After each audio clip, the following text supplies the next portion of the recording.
च नंदगोपकुमाराय गोविंदाय नमो नमः। जय श्री कृष्ण चैतन्य प्रभु नित्यानंद श्री अद्वैत गदाधर शिवासदि गौर भक्तवृंद। हरे कृष्णा कृष्णा कृष्णा हरे हरे, हरे राम राम राम हरे हरे। हरे कृष्णा। ये पंचशील भक्तवृंद, दामोदर देश भक्तवृंद, सनातन देश भक्तवृंद और फेसबुक के भाग्यशाली भक्तों, भगवत गीता श्रीमद् भागवत के प्रार्थनाओं के अंतर्गत हम 8वें स्कंद में देवताओं के संग ब्रह्मा जी क्षीर सागर के तट पे भगवान विष्णु को देवताओं के संकट से मुक्त होने के लिए जो प्रार्थना कर रहे हैं, उसके अंतर्गत 12 श्लोकों में भगवान विश्व रूप के माध्यम से पूरे भौतिक जगत में कैसे समाये हुए हैं, उन 12 श्लोकों का आज 32वें श्लोक से शुभारंभ हो रहा है। पादौ मह्यं स्वाकृतैव यस्य चतुर्विदो यत्र हि भूतसर्गः स वै महापुरुषात्मतन्त्रः प्रसीदतां ब्रह्म महाविभूतयः। ये जो लास्ट लाइन है, प्रसीदतां महाविभूतयः, ये सब श्लोकों में आएगा। प्रसीदतां का मतलब हमसे प्रसन्न हो जाएं, और महाविभूत्य और अन्य स्थानों पे विभूतिय शब्द आएगा, जिसकी ये सब भौतिक जगत में अद्भुत विभूतियां हैं।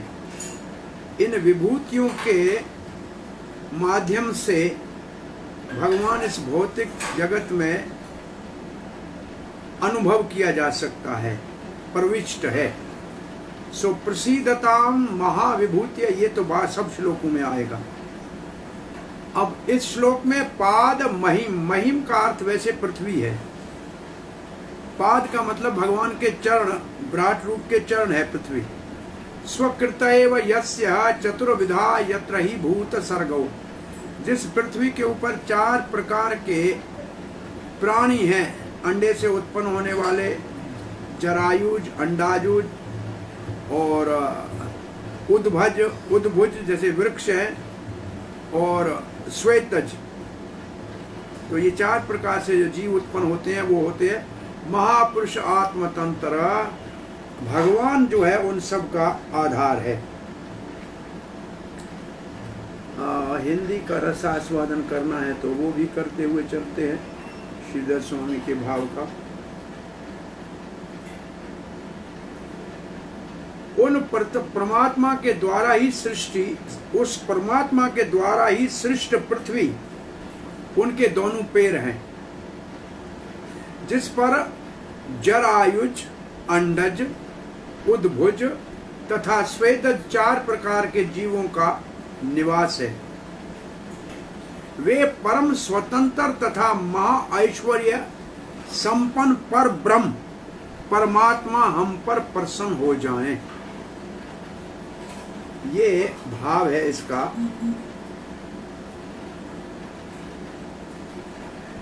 इस श्लोक में वैरज रूप से परमात्मा की स्तुति करते हुए ये कहते हैं वैराज रूप।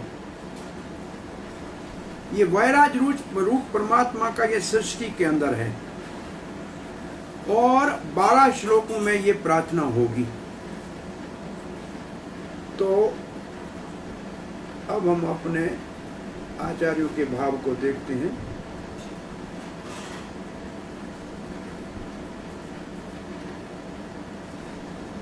श्री प्रभुपाद जी लिखते हैं, धरती के ऊपर 4 प्रकार के जीवों की सृष्टि है, और इनकी सृष्टि भगवान करते हैं, और ये भौतिक सृष्टि भगवान के चरण कमलों के ऊपर आश्रित है। बड़े बड़े ऋषि, वो परम पुरुष भगवान जो अनंत विभूतियों से संपन्न है और अनंत शक्तिशाली है, हमारे से प्रसन्न हो जाएं।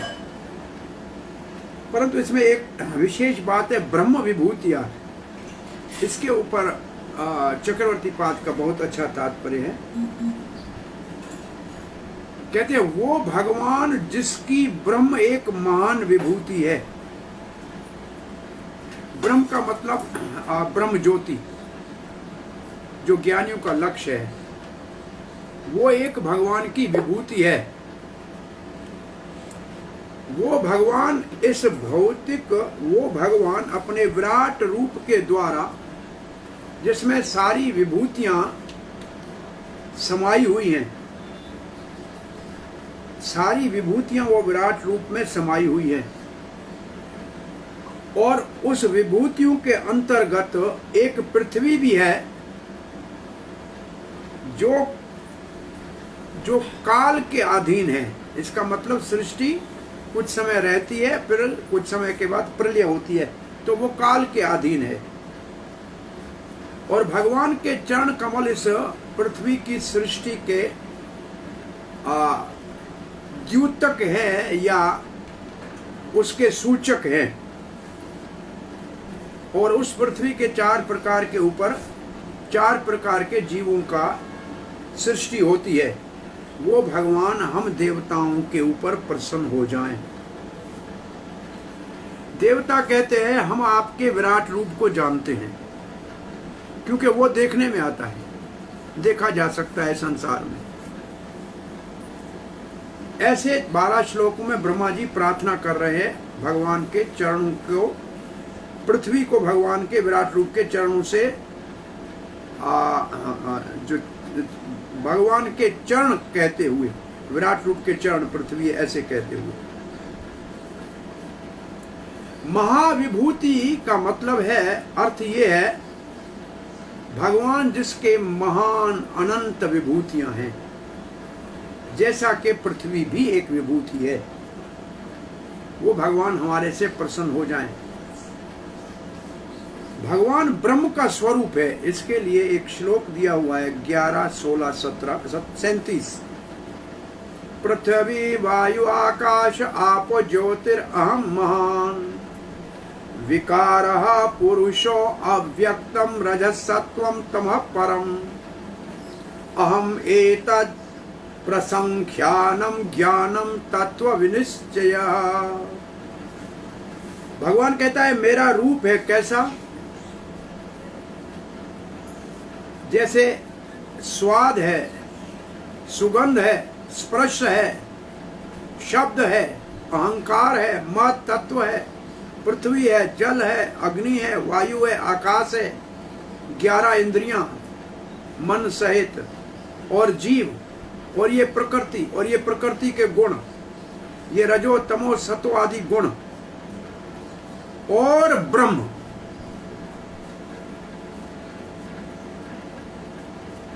मैं, ये सब मेरा ही विस्तार है, और इसके साथ उनका ज्ञान भी,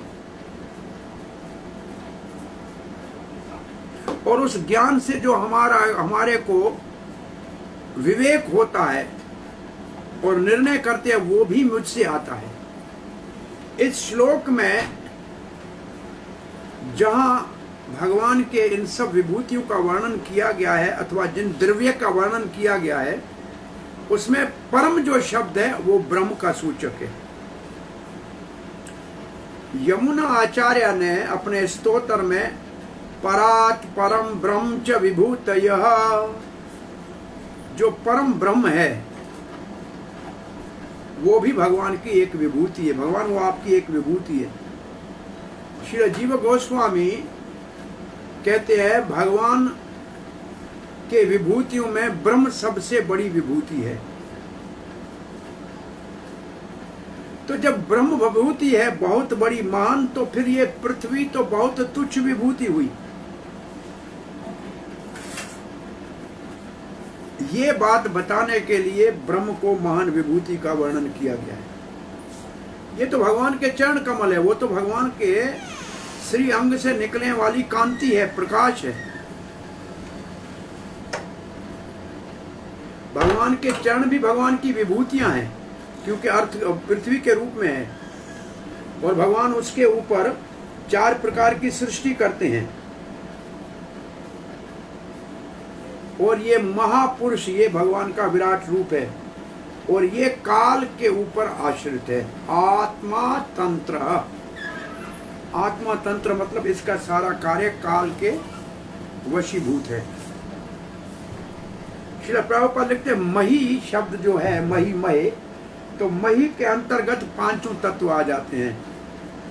पृथ्वी, जल, वायु, अग्नि और आकाश। इनका निवास कहाँ है? इनका स्थान है भगवान के चरण कमल।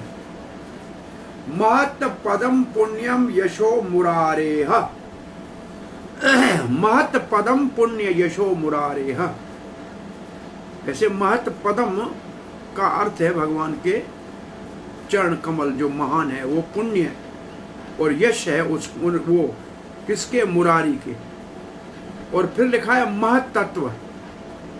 ये पूरी भौतिक प्रकृति सृष्टि करने के समय उसका नाम होता है महत तत्व। उसका निवास है भगवान के चरणों के ऊपर, उसका आधार है भगवान के चरण कमल। तो ये भगवान की सृष्टि भी एक भगवान की विभूति है, एक और भगवान की विभूति। और इस सृष्टि में 4 प्रकार के जीव है। जर आयुज, जैसे मानव का बच्चा या पशु का बच्चा, गाय का बच्चा जर आयुज कहलाता है। अंडज, जो अंडे से उत्पन्न होते हैं, पक्षियों के बच्चे, मुर्गे के बच्चे। श्वेतज, जो पसीने से उत्पन्न होते हैं। और चौथा है उद्भज, जो धरती से, जैसे पेड़ पौधे आदि, जो बीज से अंकुरित होते हैं। इन सब की उत्पत्ति भगवान के द्वारा होती है, ऐसा वेदांत सूत्र में कहा गया है। जन्माद्यस्य यत, ये सारे भगवान के अधीन है, कोई भी पूर्ण रूप से स्वतंत्र नहीं है। और यही श्लोक भागवत में आगे है। जन्माद्यस्य यतो अनव्याद इतरतश्च अर्थेषु अभिज्ञ स्वराट। अभिज्ञ का अर्थ है सब कुछ जानने वाला, और स्वराट का अर्थ है स्वतंत्र। भगवान पूर्ण स्वतंत्र है और हम उसके अधीन हैं। और इसलिए भगवान जो है उसको महान कहा गया है, बड़ा, सबसे बड़ा, महान है। यहां तक कि ब्रह्मा जो सृष्टि करता है, भौतिक सृष्टि ब्रह्मा जी करते हैं, उसको विसर्ग कहते हैं। वो भी एक प्रकार का भगवान की विभूति है।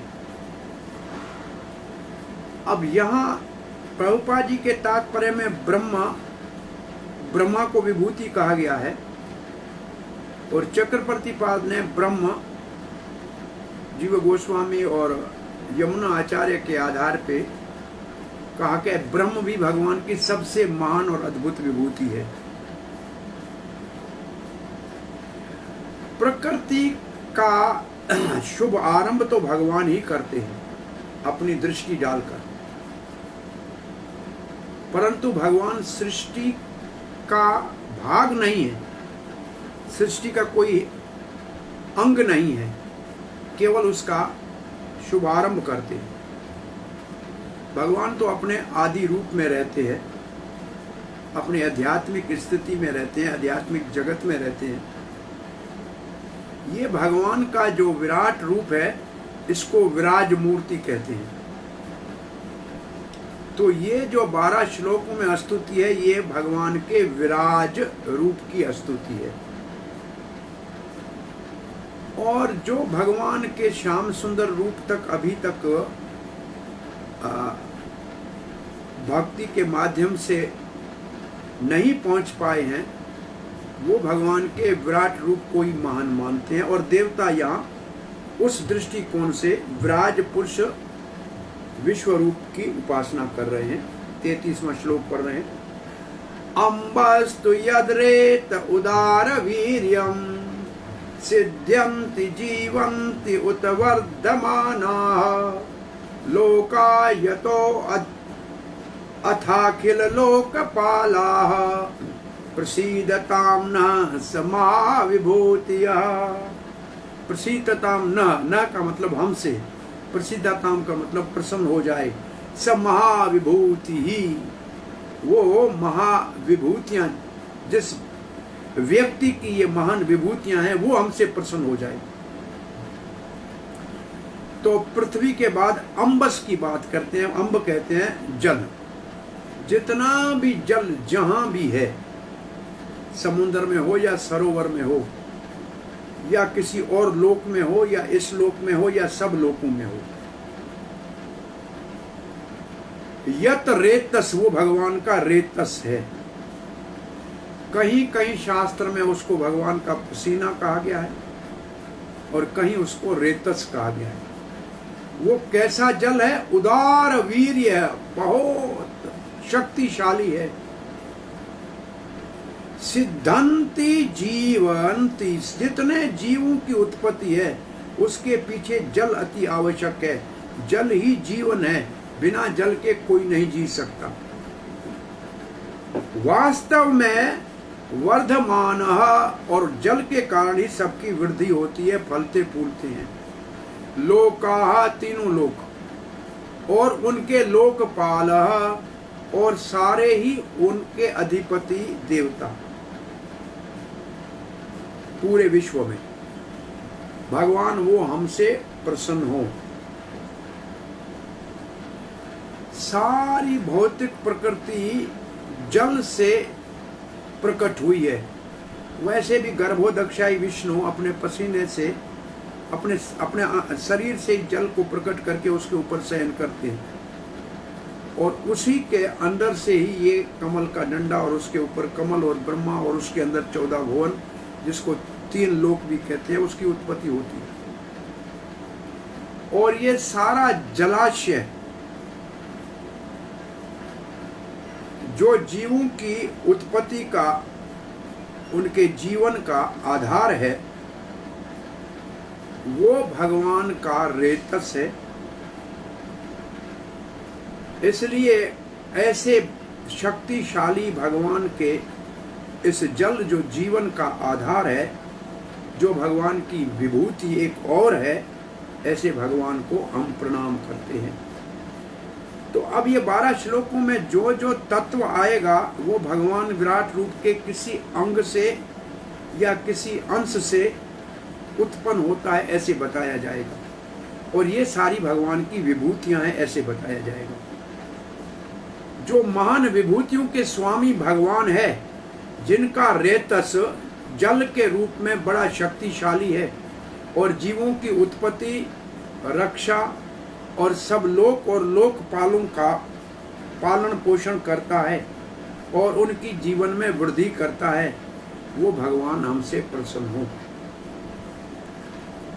उदर वीर्यम, उदार वीर्यम जो शब्द है, उदर वीर्यम, उसका मतलब है, अर्थ ये है, भगवान बहुत महान शक्तिशाली, वो जो उनका जल है वो शक्तिशाली है, और उस जल से ही सबकी जीवन की उत्पत्ति होती है। सिद्धंती। अब प्रभुपाद जी कहते हैं, बहुत से वैज्ञानिक बहुत से अपने मत देते हैं, राय देते हैं, थ्योरीज देते हैं कि ये जो लोकों में जल है ये ऑक्सीजन और हाइड्रोजन के मिलने से बना है। परंतु शास्त्र में इस जल की उत्पत्ति भगवान के स्वेद से, पसीने से अथवा भगवान के रेतस से कही गई है। और इस जल से सब जीवों की उत्पत्ति होती है और जल के कारण वो जीते हैं और फलते फूलते हैं। जल नहीं होगा तो जीवन नहीं होगा। जीवन का आधार है जल। भगवान की कृपा से इतना सारा जल पूरी पृथ्वी के ऊपर है। एक बार प्रभुपाद जी से पाश्चात्य देश में किसी ने प्रश्न किया था कि संसार में चीज़ों का अभाव हो रहा है, जल भी नहीं मिलेगा भविष्य में पीने के लिए, और ये हम भी देख रहे हैं कि जल इतना महंगा बिक रहा है, बोतल में 1 लीटर 15-20 रुपये का।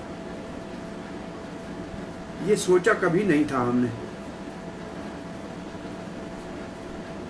बड़ी मेहनत करके कुएं से जल निकालते थे, वो भी कोई 20 लीटर रुपये का भी नहीं होता था।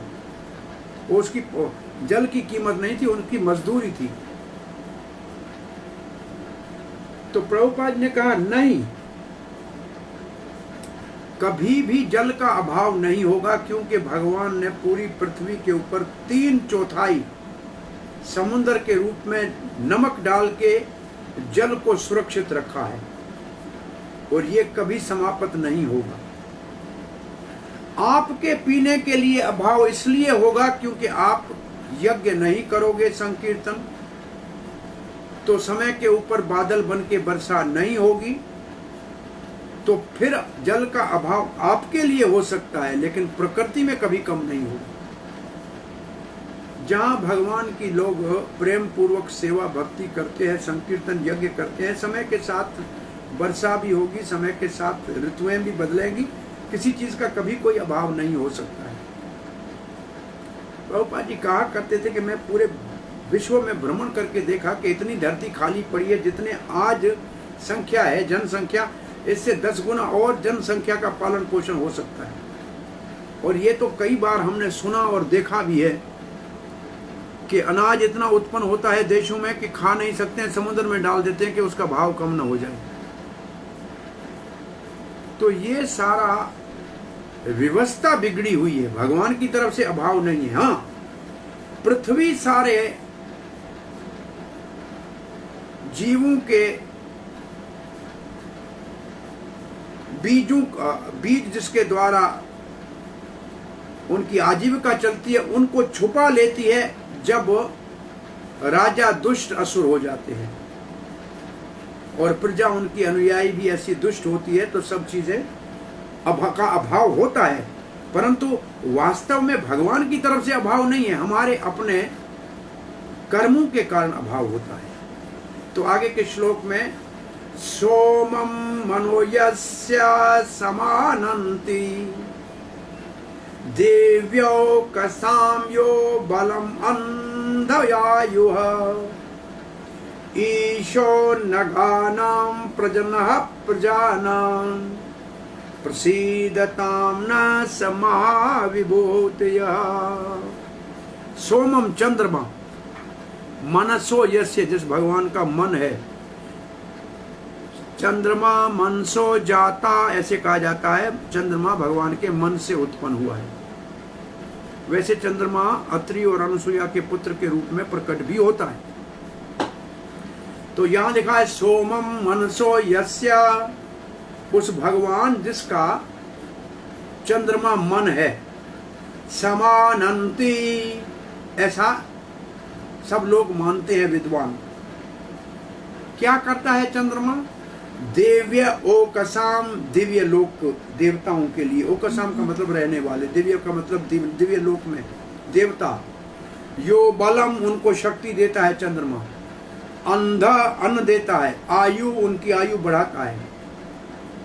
ये 3 काम तो देवताओं के लिए चंद्रमा करता है। ईशो नगानाम, नग कहते हैं वृक्षों को, ये वृक्षों का राजा है, ईश्वर है। प्रजन्नः प्रजानाम, प्रजन्नः प्रजानाम का मतलब है ये सारी प्रजा जो है उसमें जो उत्पत्ति होती है, प्रजन कहते हैं उत्पत्ति को, उसका प्रजा की उत्पत्ति का कारण है। कैसे? अन्न उत्पन्न करता है। ये हमने भगवत गीता में एक पंच अग्नि यज्ञ पढ़ा था, जिसमें वर्षा से जीवात्मा धरती में अन्न से उत्पन्न होके मानव के वीरज से होता हुआ स्त्री के उदर में और फिर जन्म लेता है। तो सारे जन्म किससे होता है? अन्न से। और अन्न कहाँ से उत्पन्न होता है? चंद्रमा के रस से।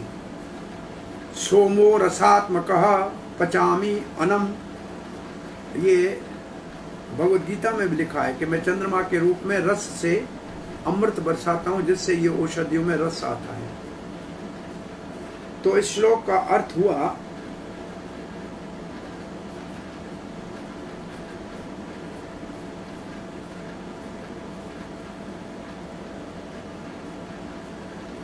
ओके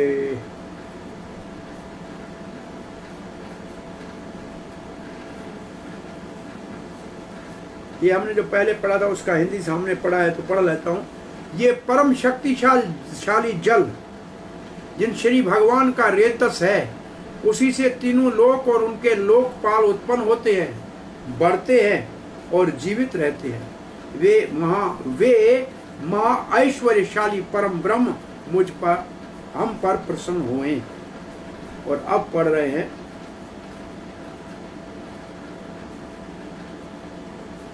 श्रुतियां बताती है, ये श्रुतियां बताती हैं, जो ये शब्द है ये है समानांति। समानांति का मतलब है श्रुतियां बताती हैं, विद्वान बताते हैं। श्रुतियां बतलाती है चंद्रमा परमात्मा का मन है, वो देवताओं का बल, अन्न और आयु है, वो वृक्षों का सम्राट है, प्रजाओं की वृद्धि करने वाला है। ऐसे मन को स्वीकार करने वाले प्रभु हम पर प्रसन्न हो जाएं।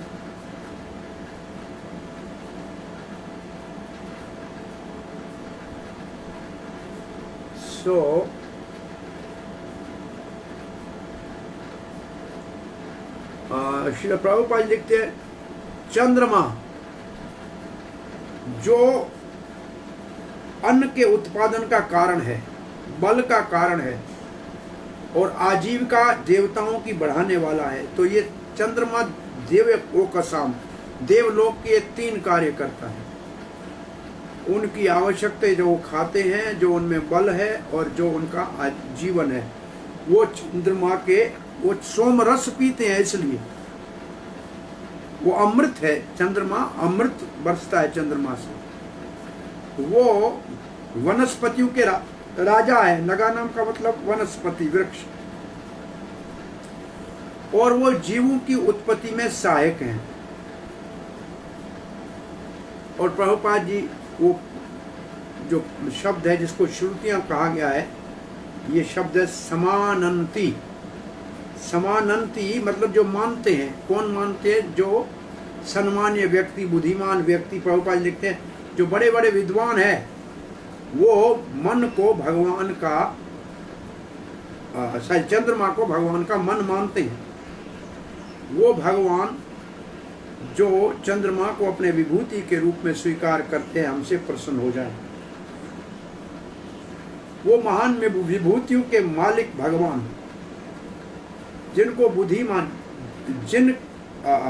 बुद्धिमान चंद्रमा को जिसका मन कहते हैं, जो देवताओं के लिए अन्न, बल और जीवन का आधार है, और जो वनस्पतियों का अथवा वृक्षों का अधिपति है, राजा है, और जो प्रजा की उत्पत्ति का कारण है, वो हमसे प्रसन्न हो जाए। प्रभुपाद जी कहते हैं सोम जो है वो चंद्र लोक के अधिपति का नाम है। तो एक लोक है चंद्र, और उसका जो स्वामी है, अधिपति देवता है, उसका नाम है चंद्रमा। वो सारे औषधियों का, अन्न का, फल का, बल का कारण है, देवताओं के लिए भी। और वनस्पतियों में रस भरता है। अब प्रभुपाद जी उस समय में लोग चांद पे जा रहे थे, कह रहे थे तो वहां कुछ भी नहीं है, वहां चांद के ऊपर तो बंजर जमीन पड़ी है। प्रभुपाद जी कहते हैं जिस चांद की अमृतमयी किरणों से हमारे धरती के ऊपर हरियाली होती है और वनस्पति पौष्टिक बनते हैं, वो स्वयं चंद्रमा उजड़ा हुआ बंजर कैसे हो सकता है?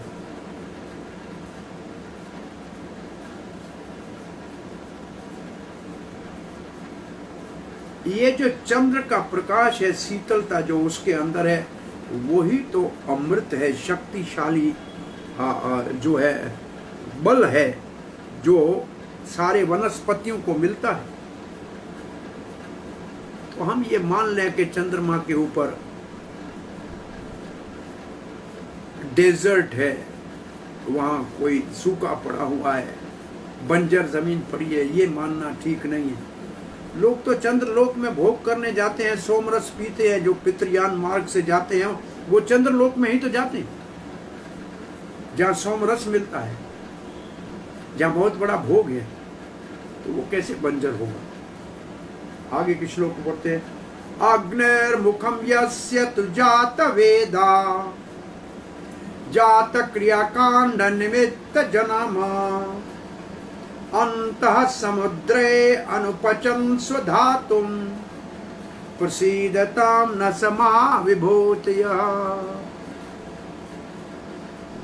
अग्नि जिसकी एक महाविभूति है, वो भगवान हमसे प्रसन्न हो जाएं, ये अग्नि भगवान का मुख है, जिससे दो प्रकार से भगवान को भोग अर्पण किया जाता है, यज्ञ में अग्नि में स्वाहा करके और ब्राह्मण के मुख से।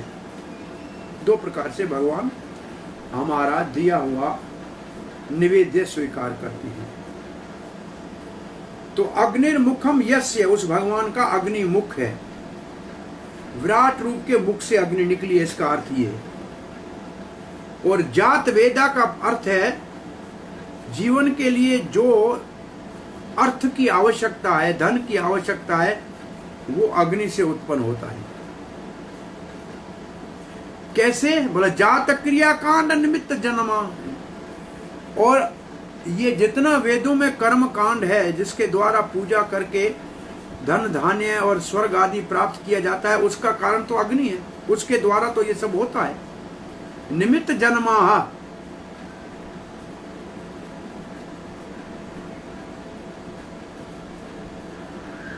यही कारण है उसका। ये अग्नि और कहाँ रहती है? समुद्र। ये अग्नि रहती है समुद्र में।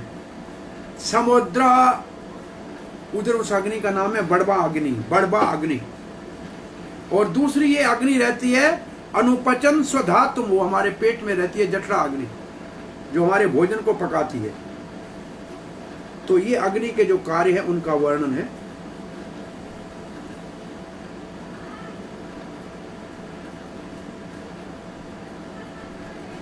अग्नि जिन परमात्मा का मुख है तथा जिससे धन उत्पन्न होता है, जात वेदा। अग्नि जिन परमात्मा का मुख है तथा जिनसे धन उत्पन्न होता है। अग्नि की उत्पत्ति ही इसलिए हुई है कि वेद के यज्ञ आदि कर्म कांड पूर्ण रूप से संपन्न हो सके। ये अग्नि ही शरीर के भीतर जठरा अग्नि के रूप में तथा समुद्र के भीतर बड़बा अग्नि के रूप में रूप से उसमें विद्यमान अन्न, जल आदि धातुओं को पचाने का काम करता है।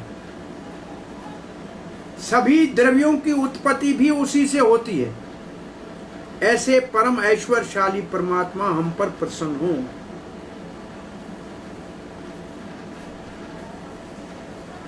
जिस परमात्मा का अग्नि मुख बन गया है, उसी से सारी संपत्तियां होती है। कर्मकांड की प्रतिपाद्य समस्त कर्मों की पूर्णता जिससे हो सके, एतत् अर्थ ही अग्नि की उत्पत्ति हुई है। पेट के भीतर तथा समुद्र के भीतर अपने धातुओं को जो पकाने योग्य है, उन सबों को पचाने का काम करती है। समुद्र में तो बड़बा अग्नि जल को भी पकाने का काम करती है। ये बड़बा अग्नि आपने कभी पढ़ी थी? ये नाम याद आता है? कभी पढ़ा है आपने? ये भक्ति रसामृत सिंधु में आशीर्वाद के रूप में कहते हैं कि जैसे उत्तर समुद्र के उत्तर पोल में कहीं बड़वा अग्नि होती है, वो अग्नि समुद्र में तो कोई आग लगा नहीं सकती है। ऐसे ये तार्किक जो हैं, जो तर्क करते हैं, वो कहीं भक्ति रसामृत सिंधु को अपने तर्कों से छू भी नहीं सकते हैं। जैसे जल में अग्नि जल का कुछ नहीं बिगाड़ सकती है। इस बड़वा अग्नि की अपनी एक कथा भी उधर उसमें लिखी हुई है। वो उर्वा ऋषि एक अग्नि पैदा की, उसकी पत्नी ने संसार को जलाना चाहता था, उसने उसको समुद्र में डालने के कहा, तो वो बड़वा अग्नि समुद्र में रहती है। तो प्रभुपाद लिखते हैं अग्नि भगवान, हाँ, अग्नि जो हमारे सारे कर्म कांड की पूजा को स्वीकार करती है, वो भगवान का मुख है। समुद्र की गहराई में भी अग्नि है, अग्नि धन को पैदा करती है और हमारे पेट में भी अन्न को पचाती है। और जितने पेट में धातु के जिसको रस पैदा होते हैं, वो अग्नि से होते हैं। वो भगवान हमारे ऊपर से प्रसन्न हो जाएं। जात वेदा का अर्थ है धन उत्पन्न करना। अंत समुद्र का अर्थ है पेट में जो अग्नि है। ये भगवत गीता में है, अहम वैश्वानरो भूत्वा प्राणिनाम देहमाश्रितः प्राणापान समायुक्त पचामी अन्नम चतुर्विधम। मैं सबके पेट में जठरा अग्नि हूँ और 4 प्रकार के अन्नों को पकाने का काम करता हूँ। प्राणापान को कितना खाना चाहिए, कितना निकालना चाहिए, सारी व्यवस्था करता हूँ। स्वधातुम,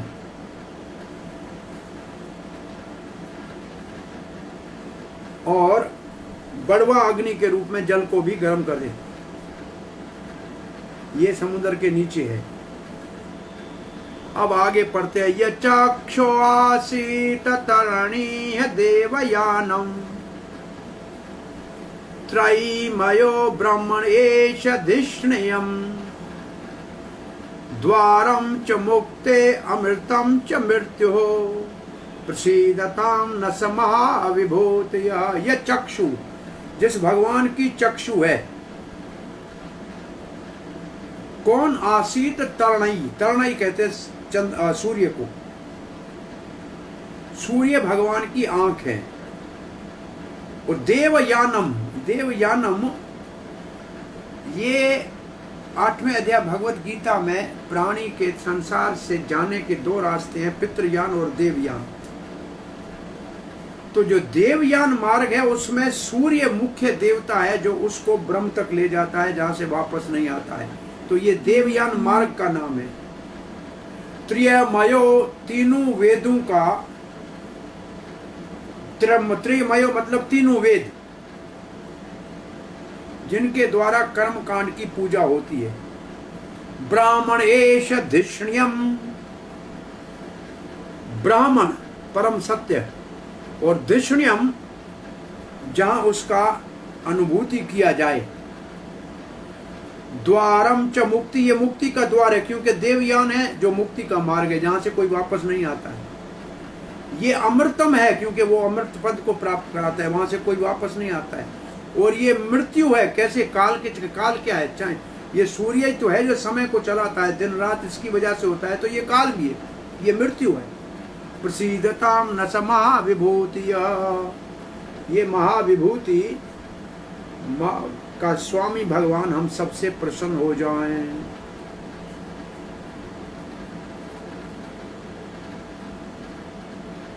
जिनके द्वारा जीव देवयान मार्ग से ब्रह्मलोक में जाता है, जो वेदों की साक्षात मूर्ति है त्रिमयो, उन श्री भगवान का ध्यान करने योग्य धाम,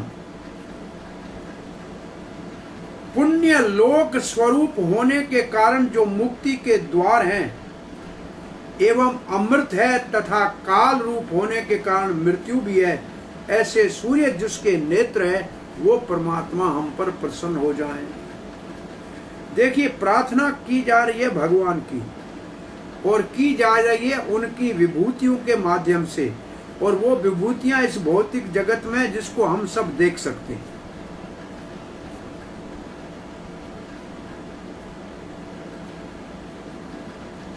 ये सूर्य जिनके नेत्र है, कैसे सूर्य? जो अर्ची आदि मार्ग के देवता है, ये देवयान मार्ग के देवता है, तथा वेदों की साक्षात मूर्ति है। श्रुति भी कहती है सएषात्रिय एव विद्या तपति, अर्थात ये सूर्य के रूप में त्रय विद्या ही तपति है, परमात्मा की उपासना के स्थान है सूर्य।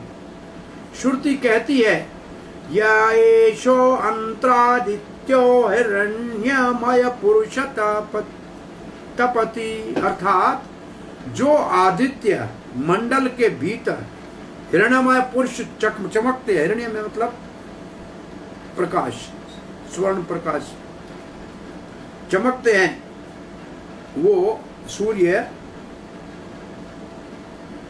देवयान रूप होने के कारण ये मुक्ति के द्वार है। पुण्य लोक स्वरूप होने के कारण जो अमृत है, तथा काल रूप होने के कारण जो मृत्यु भी है। इस प्रकार के सूर्य जिनके नेत्र हैं, वे परमात्मा मुझ पर प्रसन्न हो।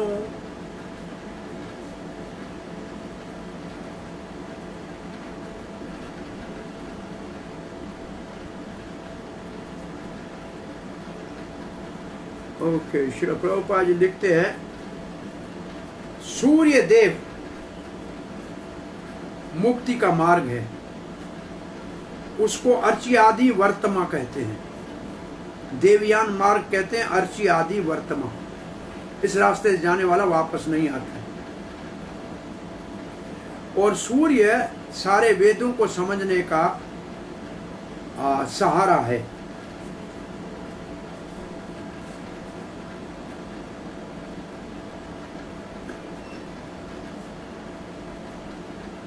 और सूर्य ऐसा लोक है जहां भगवान की उपासना की जा सकती है, और ये मुक्ति का द्वार है, और अमृत पद को प्राप्त करते हैं, और मृत्यु का कारण भी है। ये सूर्य भगवान की आंख है। ऐसे भगवान जिसकी ऐसा सूर्य आंख है, वो हमसे प्रसन्न हो। अनंत विभूतियों के स्वामी, उनमें से एक विभूति सूर्य जिनकी आंख है, जो मुक्ति का मार्ग है, तीनों वेदों का मूर्तिमान स्वरूप है, और जो पूजा का स्थान है और मुक्ति का दरवाजा है। अमृता और मृत्यु दोनों जिसके अधीन है, ऐसा भगवान हमसे प्रसन्न हो। तरण ही सूर्य, ये मुक्ति का रास्ता है, देवयान मार्ग है। मुक्ति के रास्ते में सूर्य हमारा मार्गदर्शक है। त्रयमयी, ये तीनों वेद जो हैं, इसमें जो कर्म कांड है उसमें सूर्य का मुख्य भाव है। श्रुति कहती है शएषा त्रयेव विद्या तपति, ये सूर्य जब प्रकाश करता है तो तीनों वेद प्रकाशित होते हैं। सतपथ ब्राह्मण का ये श्लोक है। और सूर्य पूजा का स्थान है, ये ब्राह्मण धिष्ण्यम का अर्थ है। श्रुति में लिखा है येषो अंतर आदित्यो हिरण्मय पुरुष, ये जो स्वर्ण रूप भगवान सूर्य में विराजमान है, सूर्य नारायण जिसको कहते हैं, वो पूजनीय है, मुक्ति का द्वार है, क्योंकि ये देवयान मार्ग का रास्ता है। और ये मुक्ति, ये अमृत है, क्योंकि देवलोक है, ये पुण्य लोक है। और ये मृत्यु है, क्योंकि ये समय है। प्रभुपाद जी लिखते हैं सूर्य देवताओं का राजा है, और ये वो देवता है जो उत्तर दिशा का अधिपति है। और इसके द्वारा वेदों को समझना, सूर्य के द्वारा वेदों को समझा जाता है। कैसे?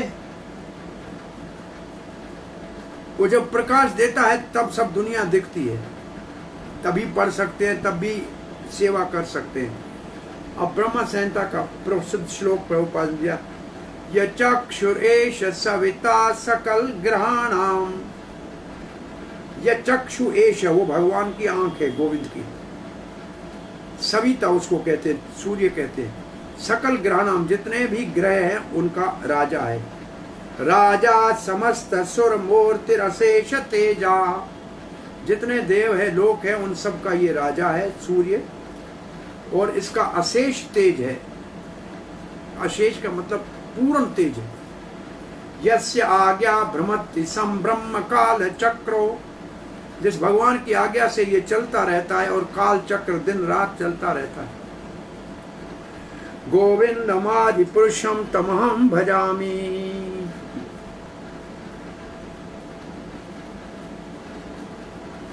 ये सूर्य वास्तव में भगवान की आंख है। वैसे चांद और सूर्य दोनों को आंख है। शशि सूर्य नेत्र, चांद और सूर्य भगवान के नेत्र माने गए। वेद के मंत्रों में ये कहा गया है कि भगवान जब देखते हैं तब हम देखते हैं।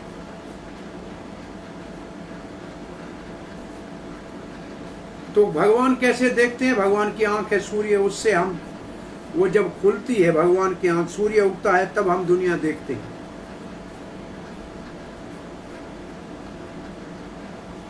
इसलिए सूर्य को भगवान की आंख कहा गया है। यह चक्षुआसित से इसमें कहा गया है, और ब्रह्मा संहिता में यह चक्षु एष सविता कहा गया है। सविता का अर्थ भी चंद्र सूर्य देव है। एक श्लोक और पढ़ लेते हैं बस। प्राणादबुद्धयस्य चराचराणां प्राणसहो बलमोजश्च वायुः अनवासं समराजम् इवानुगा वयम् प्रसीदतां न समाविभूतिया। अब प्राणों की बात करते हैं, जो वायु है जिसके द्वारा ये सब प्राण चलते हैं। प्राणाद अभूत यस्य चराचरम, ये चराचर जगत के जो प्राण हैं। प्राण सहो बलम ओज च वायु, ये 5 मुख्य प्राण और 5 उप प्राण, जिसके द्वारा सारा संसार का संचालन चलता है। ये आता कहाँ से? ये भगवान के स्वाद से आता है। अनावसम समराजम इवानुगा वयम, ये जो शब्द है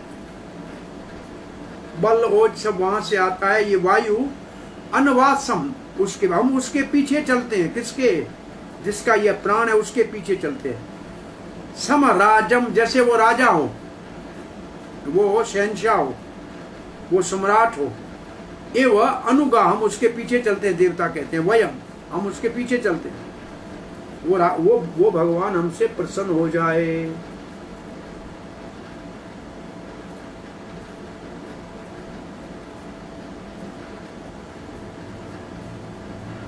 हरे कृष्णा।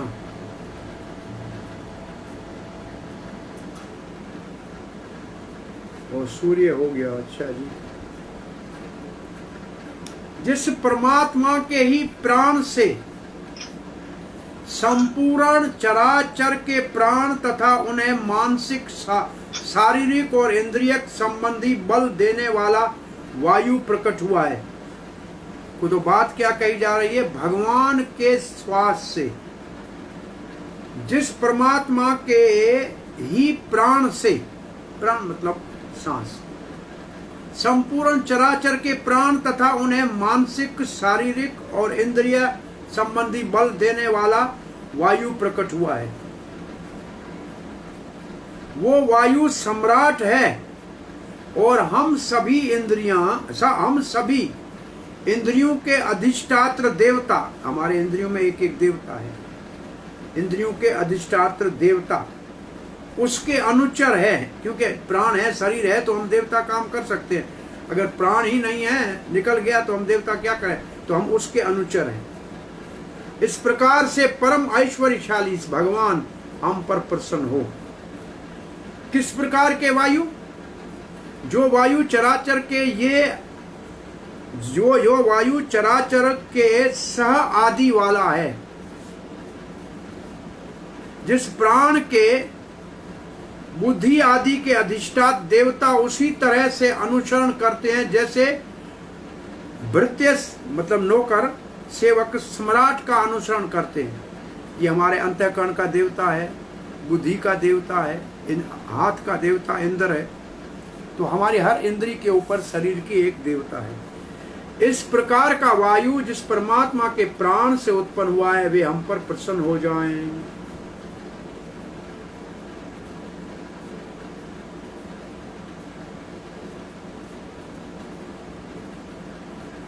श्रील प्रभुपाद लिखते हैं, चर अचर जगत में जितने प्राणी हैं उनको जो प्राण रूपी वायु मिलता है, जिससे शक्ति मिलती है, उनके बल को जो शरीर में को बल मिलता है, और उनके ये सब प्राण वायु से आता है। और ये देवता कहते हैं हम इंद्रियों में बैठते हैं, परंतु ये वायु देवता हमारा सम्राट है, हम उसके अनुगामी हैं, जैसे राजा के पीछे सेवक चलता है। तो ये कहां से आया? बोला ये भगवान के प्राण से उत्पन्न हुआ है। ऐसा भगवान हमसे प्रसन्न हो जाए। तो भगवान के प्राण से वायु की उत्पत्ति हुई, ये देवता हुआ जैसे। और वो हमारे सह बल ओज, जीवों के इंद्रियों का शरीर का जो बल है वो इस प्राण के कारण है। प्राण अच्छा होगा तो बल रहेगा। हम देवता जो बुद्धि आदि के हैं वो इस प्राण के अनुगामी है। ये राजा है, हम सेवक। श्रोता दिशो यस्य हृदयस्य खाने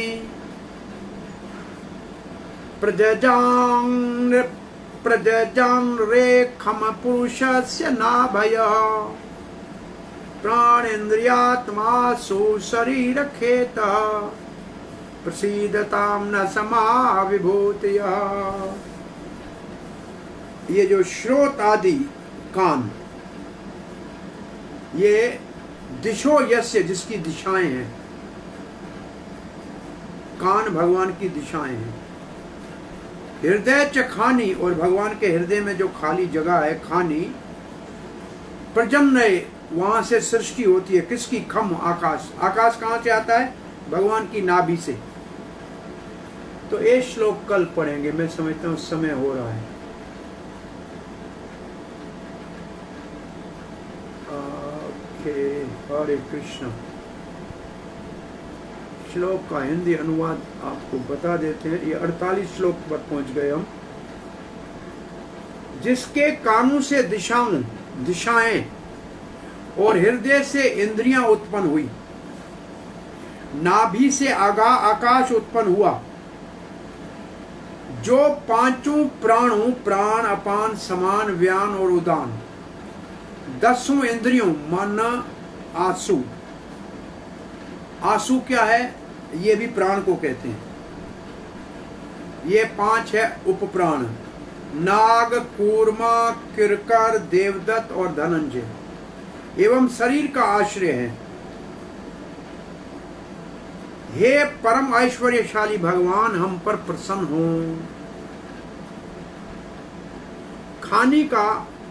खानी अर्थात देह में विद्यमान छिद्र, प्राण अपान आदि 5 वृत्तियों वाले प्राण, आत्मा, शरीर, मन, नाग, कूर्म, ये प्राणों के नाम है।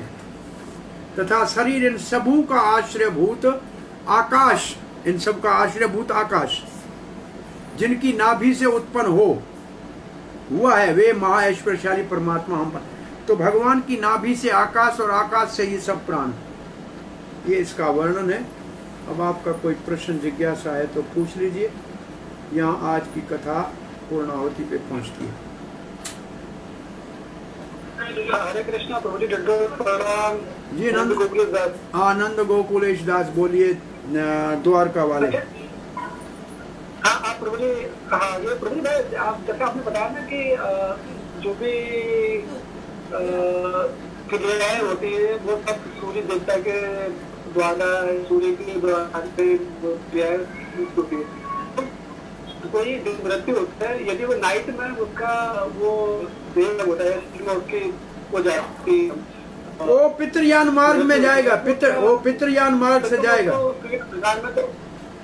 ये लिखा है 8वें अध्याय भगवत गीता में कि कोई सोच समझ के योगी अपने आप दिन में जाते हैं, परंतु एक्सीडेंट से कि भी कोई दिन में जाएगा तो ठीक है, नहीं रात में गया तो फिर वो चंद्रमा का वाला रास्ता, अंधेरी रात वाला रास्ता, ये 8 देवता हैं जिस रास्ते में, उसको पितृयान मार्ग कहते हैं। वो वापस आते हैं स्वर्ग का भोग करके।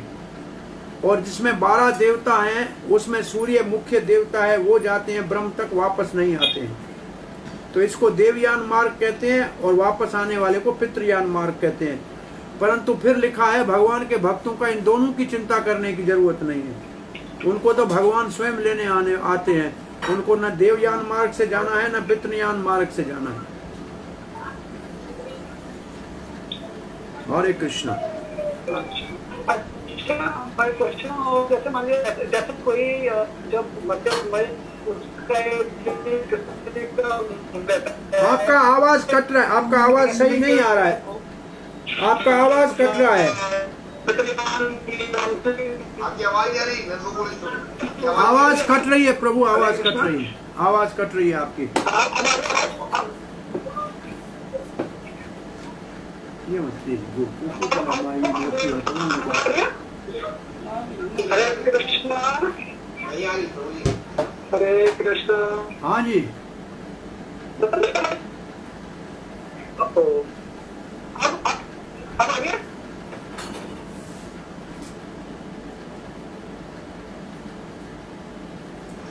ड्रॉप हो गए प्रभु जी वो।